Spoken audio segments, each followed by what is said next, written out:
Hey everyone, this is Isaac Brooks back with another video, and today I'm going to be going over the results of Survivor Series.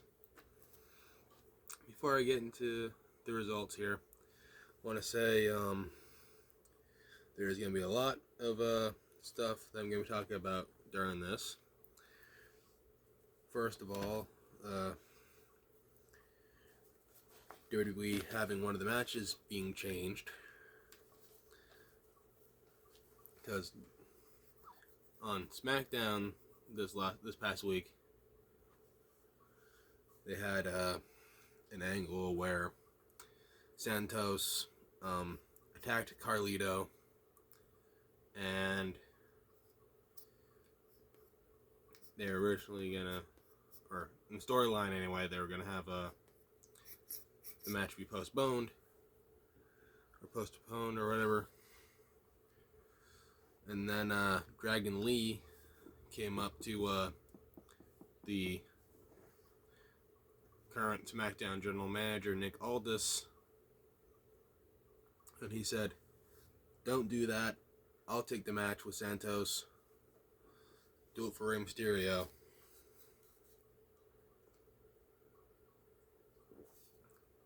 So instead of it being Carlito going against Santos, they had it be Dragon Lee and Santos. But we'll get to that match when I get to it. The first match of the night was Bianca Belair's team with Charlotte Flair, Becky Lynch, and Shotzi going against Damage Control with Bayley, Asuka, Io Sky, and Kairi Sane. And the match was very good. It was entertaining. My friend Logan thought it was a pretty good match.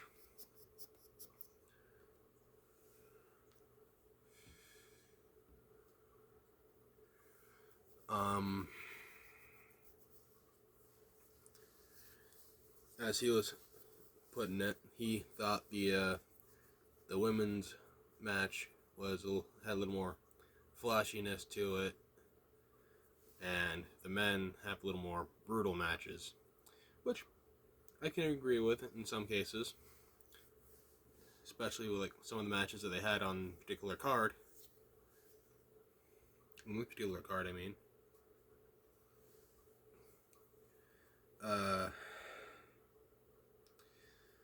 And there was a lot of crazy stuff that happened in this match with, like, I think it was it Kairi Sane or Io Sky?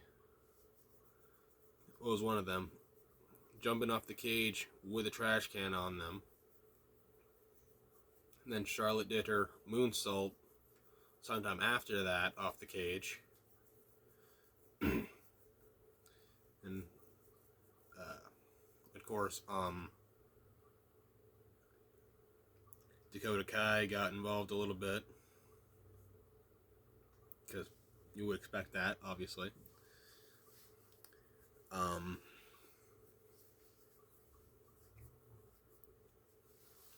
But after a lot of back and forth, near falls, and all that stuff, Bianca's team got the win in this match, like I predicted. So, in terms of predictions, after that match, had my predictions with 1 right and 0 wrong.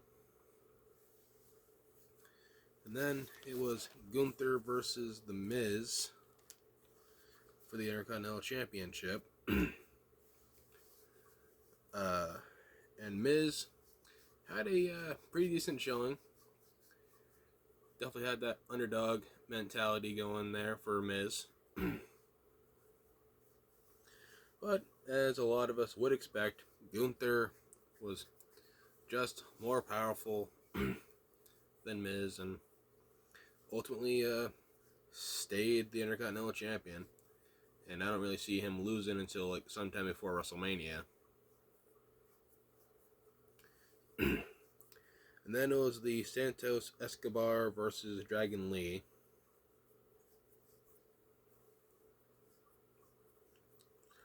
And much like I was kind of figuring when it was originally Santos versus Carlito, Santos won the match. But of course, Dragon Lee had a lot of impressive moves in this match. My friend Logan really gets enjoyment out of Dragon Lee's moves. He seems to be a fan of Dragon Lee.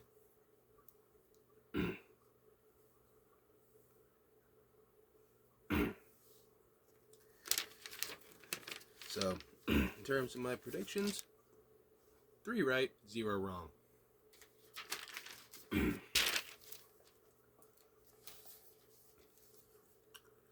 And somewhere in between those matches, somewhere, I can't remember where exactly it happened, they had 1 of 3 returns happen that night, last night. That's right, 3 returns. They had R-Truth return during the backstage segment with Alpha Academy and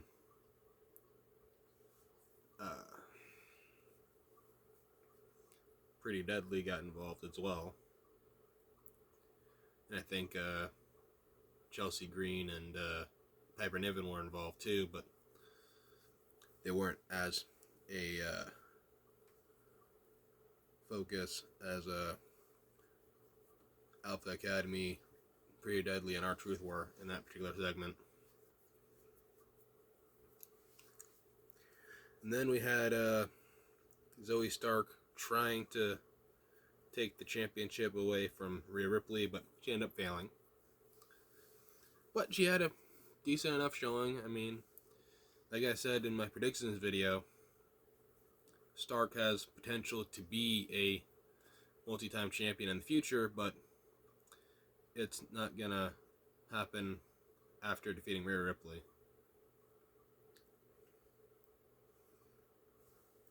And then it was time for the men's War Games match after this.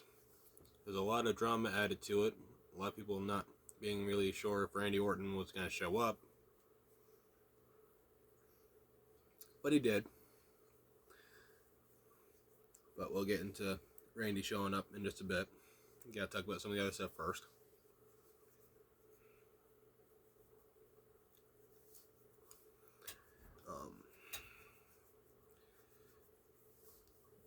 Judgment Day had the advantage in this match.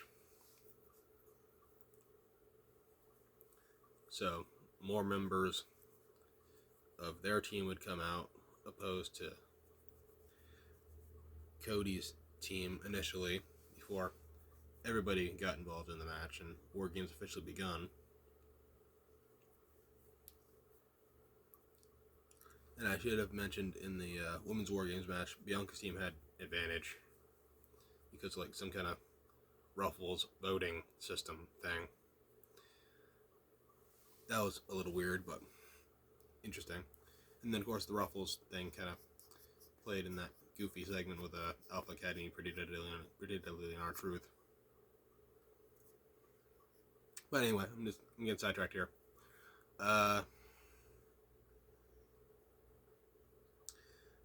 Cody's team was doing decently until pretty much all of the Judgment Day, including one night only alliance with Drew McIntyre, started just kind of like beating down on everybody in sight. And then before Randy Orton came out, had this little tease that Damian might try to cash in his Money in the Bank on Seth Rollins.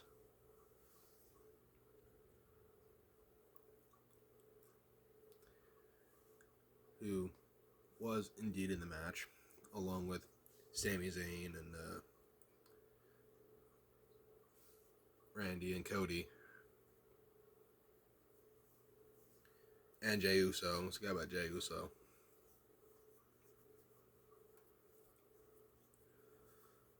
But there's going to be some stuff to talk about with Jey Uso later.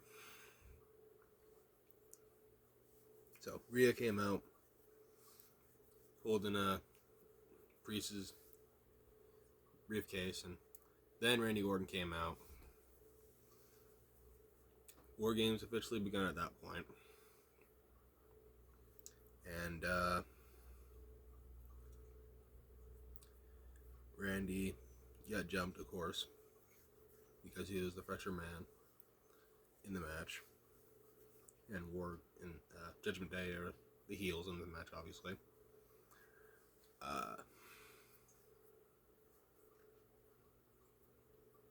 And then, after a while, Randy Orton bumped into Jey Uso. It looked like they're going to have a fallout.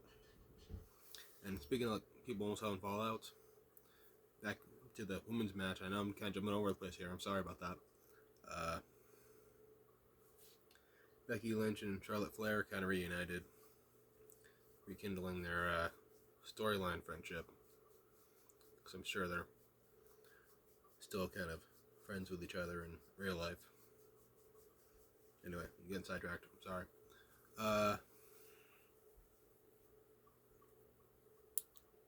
Randy and Jay kind of stared at each other. Randy's like, "Oh, I haven't forgotten about you." And then he kind of pushed that to the side a little bit because Jay had a super kick on, I believe it was Damian Priest, helping out Randy Orton. Because otherwise Orton would have been attacked again. And then sometime near the end of the match, I believe it was JD McDonough got hit with a super RKO, being tossed off the top of the cage. Oh, and speaking of RKOs, first one to get an RKO in the match was Dominic Mysterio, which I was happy about. So Randy Orton hit an RKO on Dom before he hit the RKO on McDonough. Then he allowed Cody to hit a crossroad, and the match ended there with the good guy standing tall. And then the third and final return of the night, CM Punk returned to WWE, which I'm still really surprised about, honestly. I mean, there were all those rumors and teases about Punk's return, and I also just kind of think like, this is just people speculating and all that, but no, Punk's actually back. But yeah, be interesting to see what happens with Punk now being back, and same thing with Randy Orton and R-Truth. Can't forget about them. Then, thanks to somebody posting this on social media, we see Seth Rollins' reaction to CM Punk, and he was cursing Punk out, flipping him off. And I'm sure a lot of that is like realism poking in there, with like Seth not being the biggest fan of CM Punk, but I'm sure also some of it is kind of hammed up for a storyline. I don't really know. We'll just have to wait and see where all that leads. Another thing that'd be interesting to see is whether or not WWE will have a feud between Randy Orton and Jey Uso following War Games. And also be interesting to see where R-Truth is going to be placed in the card. Or on the card, rather. But yeah, that's pretty much all I wanted to bring up about what happened. That's going to be it for this video. If you enjoyed it, give it a thumbs up. And if you're new to the channel, consider subscribing. And with all that being said, I'll see you all next time. Bye.